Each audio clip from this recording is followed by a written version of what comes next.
Fala pessoal, bom dia novamente, voltei. Eu estava comentando com o Celhão, teve uma quedinha na internet aqui, e aí eu precisei reiniciar o modem. É terrível, terrível. Só para não perder o costume, né? Para não perder o costume de internet caindo, sinal ruim, é um negócio incrível. E posso falar um negócio para vocês? Eu já passei, de verdade, não é exagero, eu já passei por todas as operadoras grandes, todas. Qualquer uma grande que você falar, ai André, mas a minha é dessa marca e é boa, eu vou falar para você. Eu já tive e me deixou na mão. É incrível. Não teve uma operadora que me prestasse um serviço decente por muito tempo. É sempre a mesma história, já perceberam? Começam todas muito bem, né? Começam todas maravilhosas. Aí você fala, caramba, achei, é essa, né?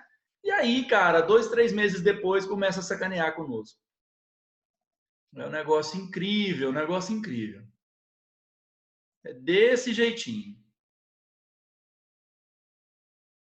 Eu tô achando, viu, Isabela? Eles devem ter uma lista lá entre as operadoras e falar, ih, é o André Lopes, ó, aqui, ó. Ah, não acredito que ele assinou com a gente. Ah, nem, mas é ingênuo demais. Eu tô achando, viu, Isabela, que o problema deve ser esse. É a única coisa que explica. Aí me mudei para cá, né? A ideia foi a seguinte: não, eu vou assinar uma internet de uma empresa que uma amiga minha falou aqui da região, né? Ela falou que é boa, tal, é uma empresinha daqui, da região mesmo, de Goiânia. Vou assinar, né? Deve ser isso aí, nome na lista da sacanagem. Aí a mesma coisa, nos primeiros meses, quando o pessoal instalou a internet aqui, cara, a internet voava, era um negócio incrível, sabe? Assim, eu nunca tinha visto nada igual, né? Eu tinha Vivo Fibra, aí eu cancelei a Vivo e coloquei eles aqui, né? O sinal deles era muito melhor do que o do Vivo, mas muito melhor. Agora tá essa pendenga, esse cocô, essa coisa horrorosa, né? Mas tá, beleza. Tá aqui, voltei, deu, tá massa. Vamos lá, galerinha. Na aula passada a gente estava aqui analisando os partidos que eu estou aqui agrupando dentro desse conceito, né? Nazifascismo. Professor, esse conceito, quando aparece igual está no nome da aula, nazifascismo, isso aí quer dizer o quê? Quer dizer que nós estamos avaliando o fenômeno desses partidos políticos, dessa doutrina política, tudo junto. A gente está agrupando as características desses partidos. Significa mente iguais? Não, cada um tem suas particularidades, cada um tem seu histórico, né? Mas é claro que os dois maiores representantes dessa doutrina política, sem dúvida nenhuma, é o Partido Nazista na Alemanha e o Partido Fascista na Itália. São partidos de apelo popular muito grande, viu, pessoal? O discurso popular desses partidos está principalmente voltado para a classe trabalhadora, tá? São partidos de discurso fácil, são partidos que não usavam linguagem muito elaborada para se comunicar com as massas. São partidos políticos que preferiam uma linguagem mais vulgar, uma linguagem mais acessível, que pudesse mobilizar o povo. Inclusive, eis o grande trunfo, a grande vantagem dessas lideranças, né, para conseguir adeptos. Tanto a liderança dos nazistas, Adolf Hitler, quanto dos fascistas, Benito Mussolini, eram excelentes oradores e usavam termos populares para poder se comunicar. Como eu disse na aula passada, não são doutrinas intelectualizadas, tá? Não são doutrinas intelectualizadas, nem o nazismo, nem o fascismo. É óbvio, claro, que nós vamos ter gente da intelectualidade que vai aderir ao nazismo e ao fascismo, é verdade. Mas isso não dá ao fascismo uma característica mais elaborada. Ele continua sendo uma política de discurso superficial, apoiada num ultraliberalismo de ódio e principalmente a questão do expansionismo, militarismo, etc. e tal, tá? São partidos que são usados pela burguesia europeia, principalmente na Alemanha, na Itália, para combater o avanço dos partidos comunistas. Tanto Hitler na Alemanha, quando chegou ao poder, quanto Mussolini na Itália, né, ambos direcionaram suas forças para exterminar os partidos comunistas, tanto da Itália quanto da Alemanha. Tá? Então, a estratégia burguesa de apoiar o fascismo para deter o avanço do comunismo deu muito certo. Tá? Deu muito certo. Nesses países, os partidos comunistas foram desmontados.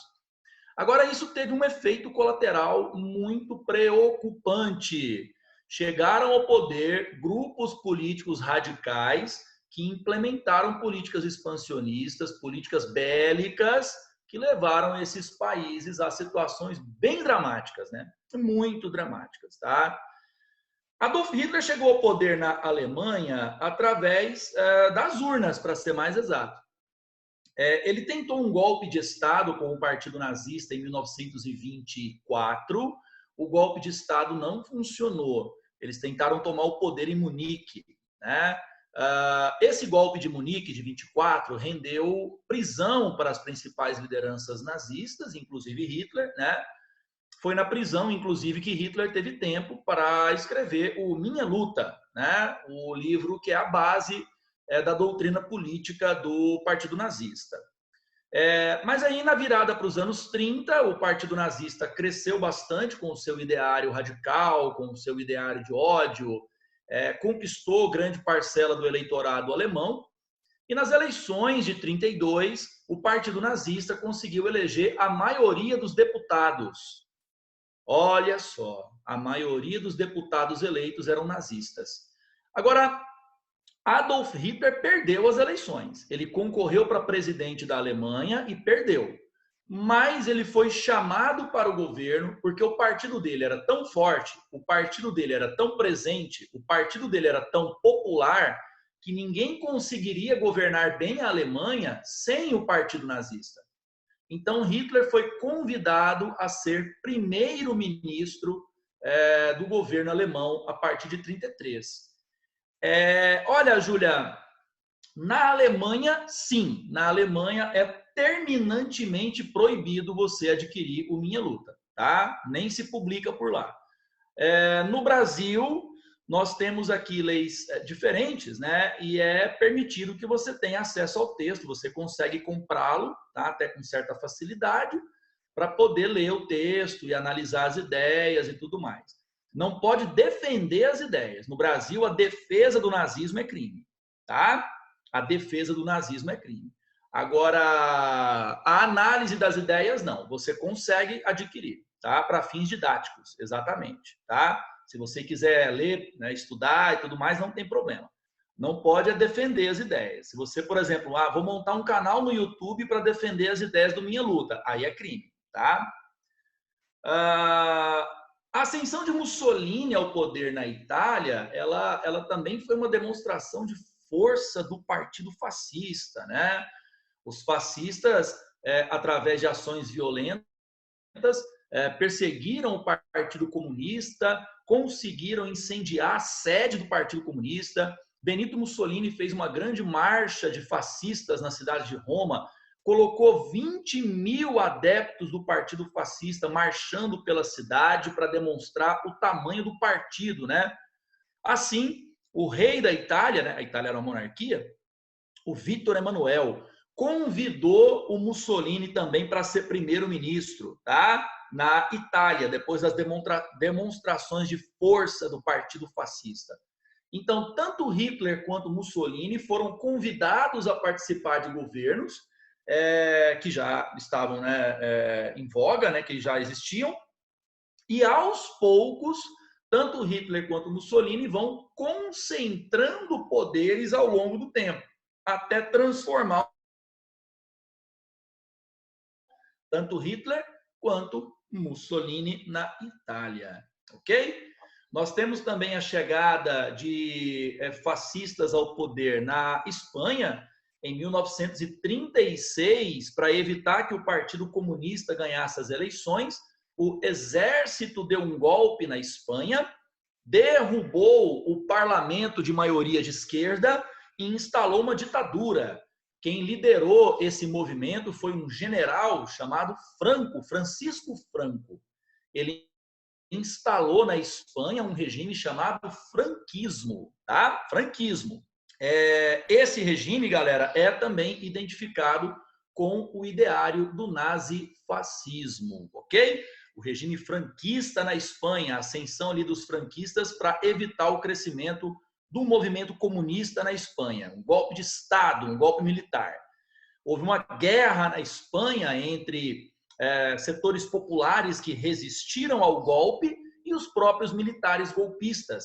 É a chamada Guerra Civil Espanhola de 1936, onde houve a vitória dos direitistas, dos franquistas, né? Nessa Guerra Civil Espanhola, os nazistas acabaram influenciando o resultado. Adolf Hitler apoiou o general Franco, apoiou os franquistas e assim deu a vitória aos fascistas da Espanha. O exército alemão chegou a fazer experimentos militares na Guerra Civil Espanhola.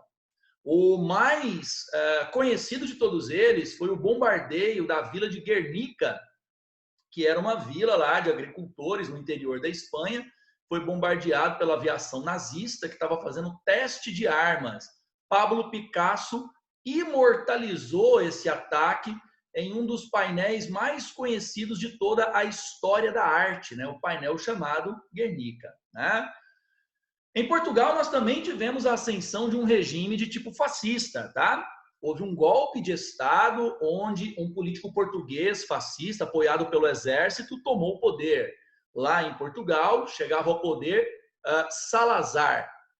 Então, nós vamos ter em Portugal desenvolvimento também de um regime fascista, tá? Orientado pelas ideias fascistas, apoiado pelo exército e pela burguesia portuguesa, ok?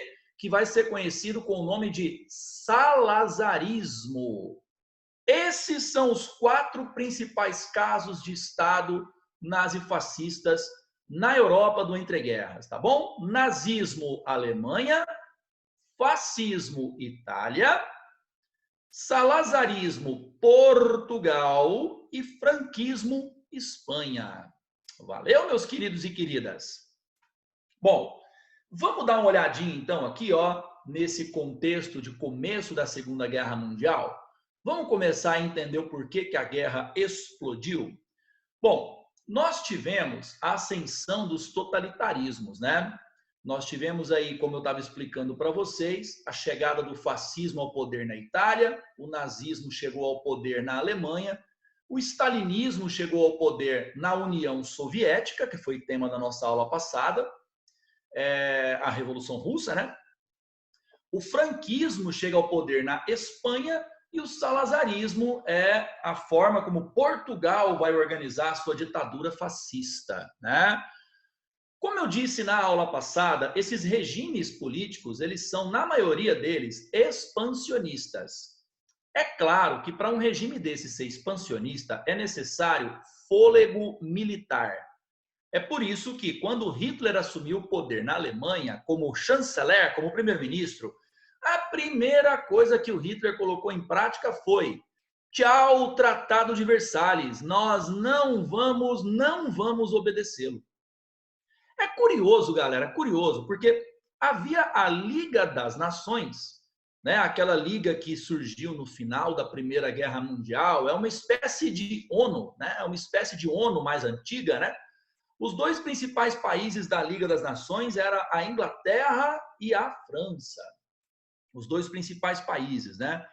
A estratégia da Inglaterra e da França foi bem curiosa. A estratégia foi deixar que Hitler se fortalecesse, porque eles imaginavam que mais à frente Hitler seria um aliado contra o comunismo. A Liga das Nações achava que o principal inimigo deles era Stalin, era a União Soviética, eram os comunistas. Hitler é anticomunista. Hitler tem ódio dos comunistas. Hitler acabou com o Partido Comunista na Alemanha. Então, Hitler vai ser um bom aliado. Para que Hitler possa se fortalecer, a Liga das Nações vai o quê? deixar, vai permitir que a sua política de expansão territorial aconteça. Hitler argumentava que essa política de expansão territorial ela se norteava pelo princípio de nação. Nação. Para Hitler, onde tivesse população alemã, germânica, essa região tinha que pertencer à Alemanha. Então, Hitler apresentou esse argumento na conferência realizada em Munique, na Alemanha. Conferência de Munique. E aí, então, Hitler falou: olha, senhora Liga das Nações, tem população alemã numa região da Tchecoslováquia chamada Sudetos. Eu estou reivindicando aquele território. É um território de maioria alemã. A Liga das Nações votou sim, e Hitler teve sinal verde para anexar os Sudetos da Tchecoslováquia. O governo da Tchecoslováquia protestou, reclamou, e quando a Alemanha foi anexar o território, eles resistiram. Hitler fez o que então? Ocupou. Percebeu a jogada do Hitler? Ao tentar ocupar os Sudetos, a Tchecoslováquia reage à determinação da Liga das Nações. Nesse sentido, então, o Hitler vai lá, argumenta, ó, tá vendo? Ó, a Tchecoslováquia está reagindo, hein? E aí, então, Hitler acaba ocupando o país todo. É isso que é uma política permissiva. O que a Liga das Nações fez? Nada. Ignorou. A Liga das Nações sabia que Hitler estava investindo em militarismo? Sabia. A Liga das Nações sabia que Hitler já tinha começado uma política de exclusão de várias etnias dentro da Alemanha? É bem por aí, João. Ó, tô me defendendo, né, João? A galera sabia já dos campos de concentração que estavam começando a aparecer em 36? Sabia. Mas vamos deixar a coisa acontecer, porque afinal de contas, né, a gente quer Hitler fortalecido, porque mais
Adivinha? O que vocês acham que aconteceu? Ave Maria, velho.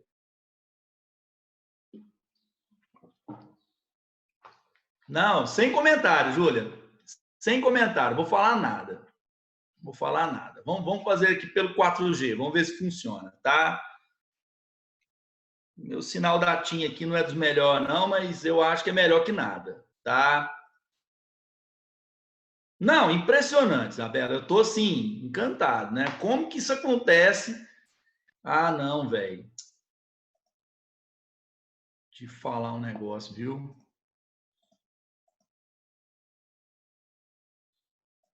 Te falar um negócio. Aí, tá, beleza. Eu vou começar aqui, galera, a retomar.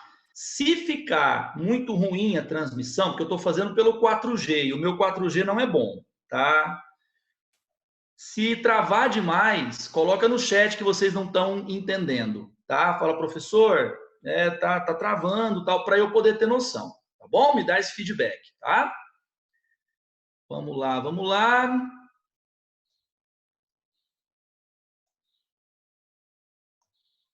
Deixa eu só fechar essa janelinha aqui. Aí, beleza, beleza. Ô, pessoinhas, estávamos aqui fazendo essa análise, né, da ascensão dos totalitarismos e da Segunda Guerra Mundial, e eu estava com vocês que a Segunda Guerra Mundial ela está muito ligada às políticas de expansão do Adolf Hitler, né? Por exemplo, em 1938, Hitler vai anexar a Áustria, com aquele mesmo discurso que eu estava explicando aula passada, nacionalismo. O povo austríaco é também de origem germânica. Então, os germânicos devem estar dentro do mesmo Estado, do mesmo Reich, é a palavra que eles usavam, né? Que significa império em alemão, tá bom? Reich. Hitler, então, tinha o objetivo de montar o terceiro grande Reich da história dos alemães. O primeiro Reich foi o Sacro Império Romano Germânico, um império que existiu na Idade Média, né? Ali dos restos do Império do Carlos Magno. O segundo Reich foi foi o Reich prussiano, né? O Reich da Prússia, aquele fundado em 1871 com a unificação da Alemanha e tudo mais. Aquele Reich acabou na Primeira Guerra Mundial, a Alemanha foi derrotada, ele foi desmanchado, né? Agora Hitler prometia a montagem do terceiro Reich, ou seja, o terceiro Império Alemão que ele prometia durar mais de 1000 anos. Hitler deu uma exagerada, né? Ele foi um pouquinho menor. O terceiro Reich acabou em 45, né, Hitler? Então não durou 1000 anos, não, né? Para falar a verdade, foi bem curtinho, de 38 a 45, né? Bem menos que 1000 anos. Então, o expansionismo alemão começou a negociar com países vizinhos, né, uma aliança militar para que garantisse segurança ao expansionismo. Hitler se aproxima de Mussolini. A Itália, vamos lembrar da posição da Itália, pessoal? A Itália está no Mediterrâneo, está ao sul da Europa, né? E como a Itália está ali no Mediterrâneo, é uma região que interessa aos alemães. Por quê? A Itália faria a contenção, a Itália faria a proteção dessa região mediterrânea para que os nazistas não fossem atacados pelo sul ali da Europa. Assim, Mussolini, claro, ganhava uma importância estratégica, virava um parceiro do Hitler e teria também seus ganhos depois ao final da Segunda Guerra Mundial, claro, né? Se eles tivessem ganho. Então, a aliança foi feita com Mussolini. E o Japão, professor? O Japão era uma outra potência em expansão. Então, o Hitler resolveu fazer um acordo com os japoneses, onde a Alemanha prometia não interferir nas políticas de expansão do Japão no Oriente. O Japão vivia o seu momento mais glorioso, né, de expansão territorial e militarismo, nessa época aí, ó. Então, a coroa japonesa, né, a monarquia do Japão, também prometeu a Hitler que não interferiria na expansão alemã nas regiões da Europa e da África. Assim, foi feito um acordo entre eles, um acordo de cavalheiros. Não propriamente de cooperação, tá? Japão e Alemanha não chegaram a se ajudar na Segunda Guerra Mundial. Eles apenas cooperavam, combinando um não interferir nas aspirações do outro. Assim se montou um eixo de colaboração que é conhecido como o eixo Roma, Berlim, Tóquio, Itália, Alemanha, Japão. Do outro lado, nós tínhamos ali a formação de um bloco já bem tradicional, né? Bem tradicional, bem conhecido. A Inglaterra e a França começavam a se preocupar com o expansionismo de Hitler. Eles começavam a perceber que Hitler parecia que queria mais do que eles imaginavam, até que chegou a questão da Polônia. Adolf Hitler argumentava que a Polônia era um território que deveria pertencer aos alemães. Por quê? Porque ao final da Primeira Guerra Mundial, galerinha, ao final da Primeira Guerra Mundial, nós tivemos um acordo feito ali entre a Alemanha e Rússia, que era um acordo chamado de Brest-Litovsk, um tratado onde a Rússia concordava em ceder a Polônia para os alemães em troca da paz. Os alemães assinaram o tratado e a Rússia saiu da guerra. Ok, tudo bem, tranquilo. Agora, olha só que curioso, galera. A Alemanha perdeu a guerra. Então, o Tratado de Brest-Litovsk foi anulado pelo Tratado de Versalhes. Os alemães ficaram proibidos de anexar a Polônia. A Polônia se transformou num país independente, terceirão. Resultado disso, galera, qual foi o resultado? Hitler agora argumenta que foi injusto com a Alemanha e que a Polônia deveria ser um território deles. Para conseguir anexar a Polônia de boa, Hitler sabia que ele precisava de um acordo com os soviéticos. A Polônia é vizinha da União Soviética. Hitler sabia que quando ele pusesse os pés na Polônia, Stalin provavelmente reagiria. Então, o que Hitler faz? Um acordo de não agressão com a União Soviética. Hitler manda um diplomata para a União Soviética, o general Ribbentrop. Lá ele se reúne com um diplomata soviético, o general Molotov, e os dois assinam um pacto de não agressão.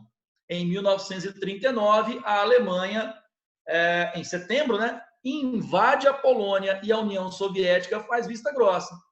O que a União Soviética ganharia com isso? Não reagindo, não defendendo o território polonês ali, que era do lado dele, enfim, né? A União Soviética ganhou um acordo secreto. Hitler disse que cederia metade da Polônia para os soviéticos. Cara, o jogo virou. A Liga das Nações não esperava essa reviravolta. A Inglaterra e a França não esperavam isso. Eles imaginavam que Hitler atacaria a própria União Soviética. E não, Hitler queria anexar a Polônia e fez um acordo com os soviéticos. Cara, o jogo virou. É por isso, então, que os aliados acabaram declarando guerra a Hitler. Falou, olha, Hitler, agora você forçou, agora você foi longe, agora você não é mais o nosso menino aqui, o nosso pupilo, né? O menino de ouro aqui da Liga das Nações. Não acreditamos mais em você como aliado. A declaração de guerra partiu da Inglaterra. Hitler também vislumbrava, galerinha, poder tomar as colônias inglesas e francesas que estavam na África. Isso aí também era um grande objetivo da expansão nazista, hein, galera? Era também tomar as colônias que estavam na África, tá? Com o início da guerra, né, a Alemanha, que